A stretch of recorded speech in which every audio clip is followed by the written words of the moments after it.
dear students. Hope everything is going good at your end. Today we are going to discuss international financial market. A financial market is the mechanism that facilitates the transfer of funds from lender to borrower. The financial market means कि आपके lender और borrower के बीच में एक facilitation centre कायम हो जाए जो कि हेल्पफुल हो लेंडर को लेंड करने में और बोरोवर को बोरो करने में. अब different institutions different role play करते हैं. बहुत सारे बैंक्स, बहुत सारे और इंस्टीट्यूशंस इस पर्पस के लिए करंटली फंक्शनल हैं, डोमेस्टिकली भी और इंटरनेशनली भी, जो कि हेल्प आउट करते हैं इन तमाम ट्रांजेक्शन्स को कि वो सक्सेसफुली कंप्लीट हो सकें और बिजनेसेस को हेल्पफुल हों ताकि बिजनेसेस ग्लोबली वर्कआउट कर सकें. अब डिफरेंट तरह के इंस्टीट्यूशंस हैं, डिफरेंट इंस्ट्रूमेंट्स हैं जो कि फाइनेंशियल मार्केट में बिहेव कर रहे होते हैं, डील हो रहे होते हैं.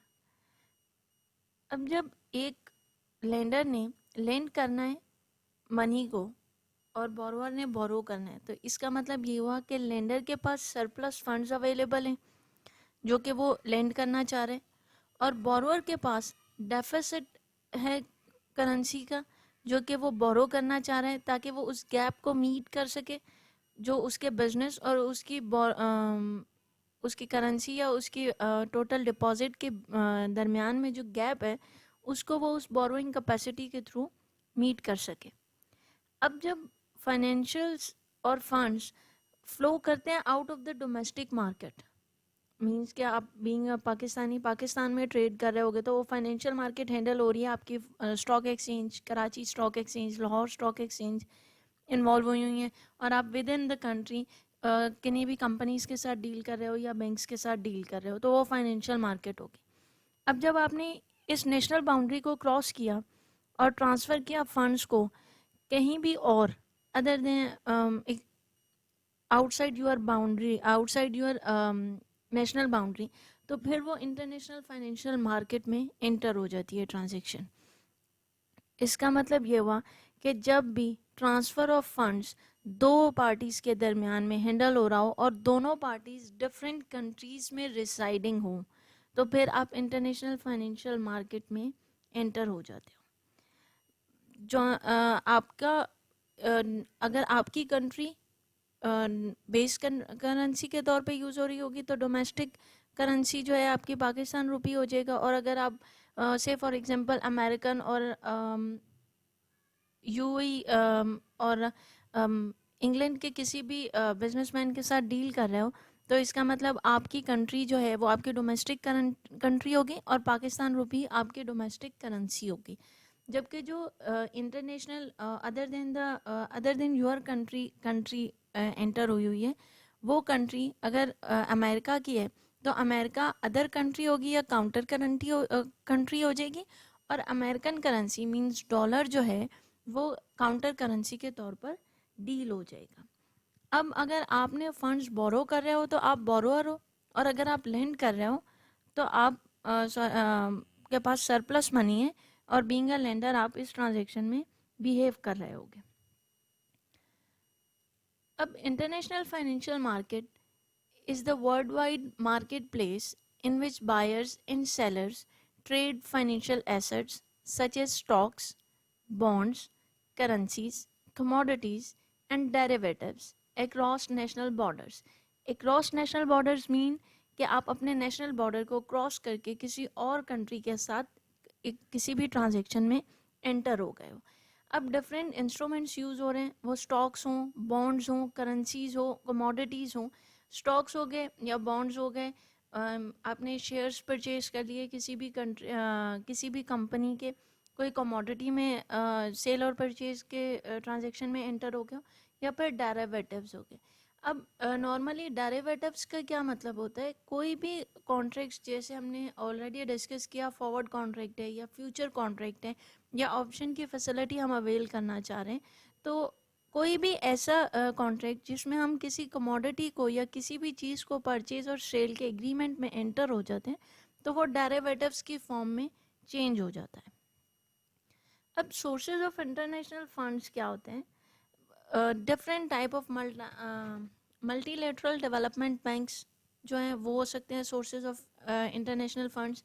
गवर्नमेंट और गवर्नमेंट एजेंसीज हो सकती हैं, इंटरनेशनल बैंक्स हो सकते हैं, और लास्ट में सिक्योरिटीज़ मार्केट हो सकती है।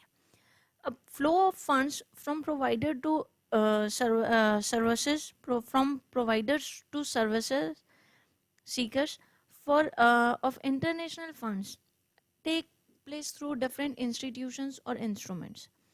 अब वो institutions या agencies जो हैं वो different तरह की हो सकती हैं। अब उन different तरह की agencies में multilateral development banks हो सकते हैं, international banks हो सकते हैं।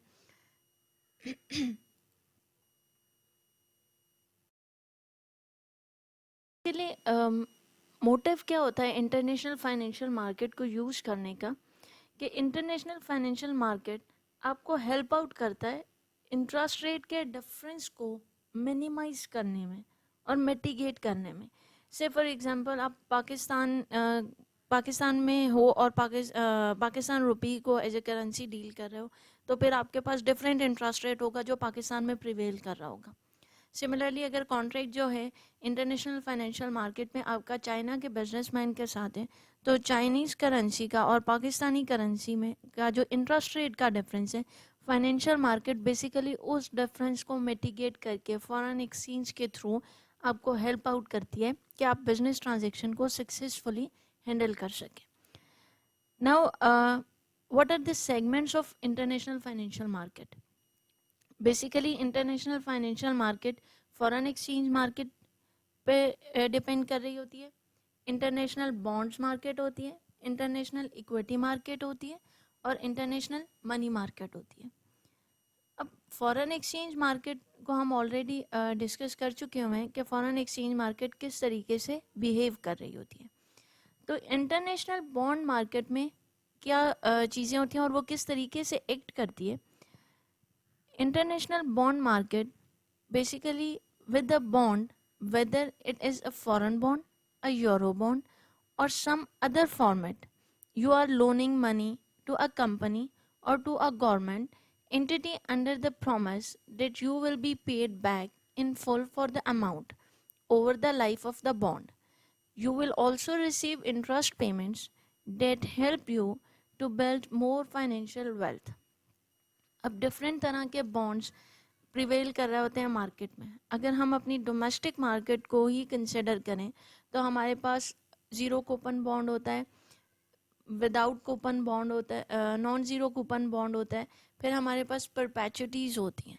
अब कूपन बॉन्ड और ज़ीरो कूपन बॉन्ड में क्या डिफरेंस होता है कि ज़ीरो कूपन बॉन्ड में आपको कोई भी इंटरेस्ट पेमेंट नहीं होती, जबकि कूपन बॉन्ड में आपको सर्टेन इंटरेस्ट की पेमेंट हो रही होती है।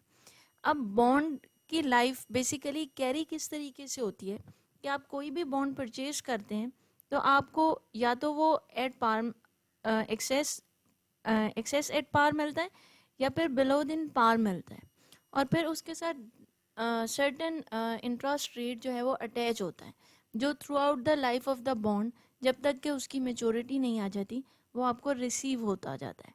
तो फिर आपका जो डिफरेंस ऑफ द अमाउंट होता है वो और आपके इंटरेस्ट की पेमेंट मिल के आपको बॉन्ड को परचेज करने में, बॉन्ड की परचेज के डिसीजन को सक्सेसफुल करती हैं। मींस के बॉन्ड की जो टोटल पेमेंट होगी वो इक्वल होगी आपने जो पेमेंट किए plus the interest rate you have received through out the tenure of the bond. तो बॉन्ड जो है इस तरीके से बिहेव करता है। अब इंटरनेशनल फाइनेंशियल मार्केट में बॉन्ड मार्केट किस तरीके से बिहेव कर रही होती है कि जब international bonds are bought and sold, अब वो इंटरनेशनल बॉन्ड्स जो हैं वो कंपनीज में raise long term funds in foreign currencies through the issuance of these international bonds. जो डिफरेंट टाइप के इंटरनेशनल बॉन्ड्स मार्केट में प्रिवेल कर रहे होते हैं उनमें सबसे पहले तो फॉरेन बॉन्ड और यूरो बॉन्ड दो तरह के बॉन्ड्स हैं जो मार्केट में प्रिवेल कर रहे होते हैं और जिनको डिफरेंट बायर्स और सेलर्स जो हैं वो जिनकी ट्रांजेक्शन्स को कैरी कर रहे होते हैं।